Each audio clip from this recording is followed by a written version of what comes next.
Hey guys, this is day 7, summary and thoughts for Bible in a year. It's Genesis 13, 14, Matthew 7, and Psalm 7.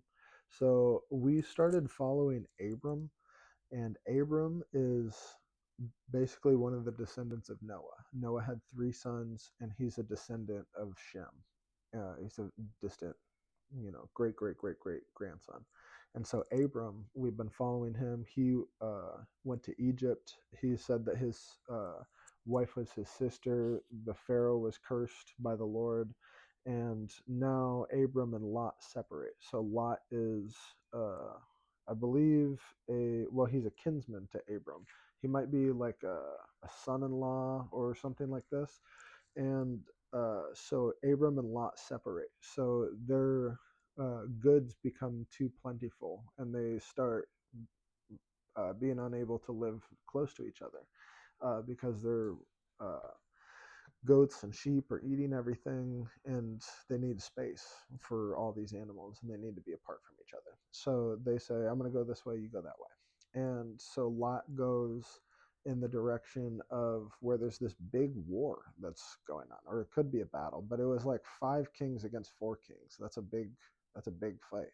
And so Lot gets kind of caught up in this thing that's taking place, and he gets captured, and I guess all his resources get captured, and some other possessions from uh, some of the 4 kings on one side, or some of the 5 kings on one side. And one side has Sodom and Gomorrah and these guys, and then the other side has some other folks.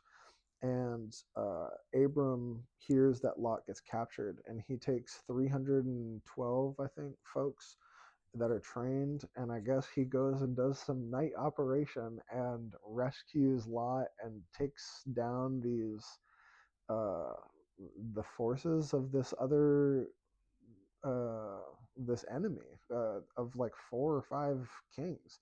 It's is what it sounds like, because then the kings, after he does this rescue operation and saves Lot and all these resources, he gets approached by this king from uh, uh, he gets approached by this king, and the guy basically offers him like all these things, and Abram offers him 10% back, and the guy says basically that he doesn't want him or want that 10%, but Abram insists. Yeah, he was blessed by Melchizedek, is the king who walked up to him.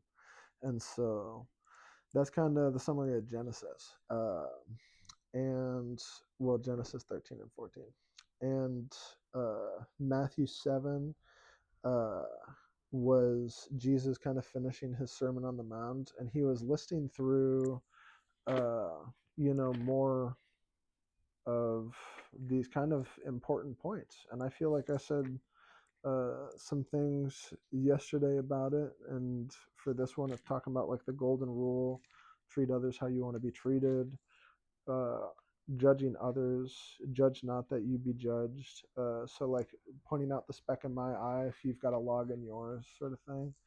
Um, a tree and its fruit is saying beware of false prophets. It says uh, if a tree is a good tree, it's going to make good fruit, and if it's a bad tree, it's going to make bad fruit. A bad tree can't make good fruit. A good tree can't make bad fruit.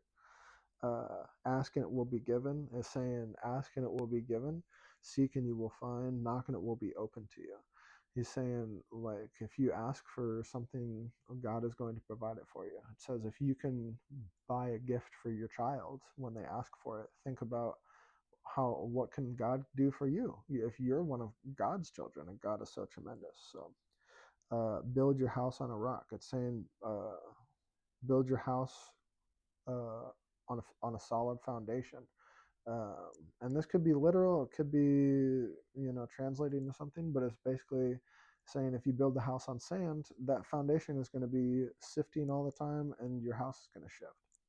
So that's the closing statement. Some people said how Jesus spoke with authority, that he had this specifically said authority about him, and that they made a point of pointing that out. So This is Psalm 7. And Psalm 7, we've heard a few of these. They're mostly from David, and he's talking to the Lord. He says in this one, it's a little bit different. He's saying, if I've done wrong, let my enemies vanquish me, basically. He's like, if you see that there's something, blood on my hands that then let there be judgment on me. But otherwise, it's, I think, similar to what we've talked about, how these Psalms go, is it's David speaking to the Lord, saying that the Lord is, going to have judgment on wicked men. It says here that if a man does not repent, God will whet his sword, will ready his bow, and prepare his deadly weapons. And I feel like I've heard the argument from some folks that they say like God is not a loving God, and I could understand if they read that psalm that maybe it could be interpreted that way, because it sounds like if someone is saying, I don't believe or I don't want to repent or something, then God is like, I'm going to strike you down. And I can understand that, because, if you're not with me, you're against me. You know what I mean? And it's, at some point you got to kind of pick a side. And so I do think that God is a loving God, but God also has to be stern, and God has to have rule and authority. You know, so with that, that's the summary of day 7, and we'll be back tomorrow with day 8. Thanks.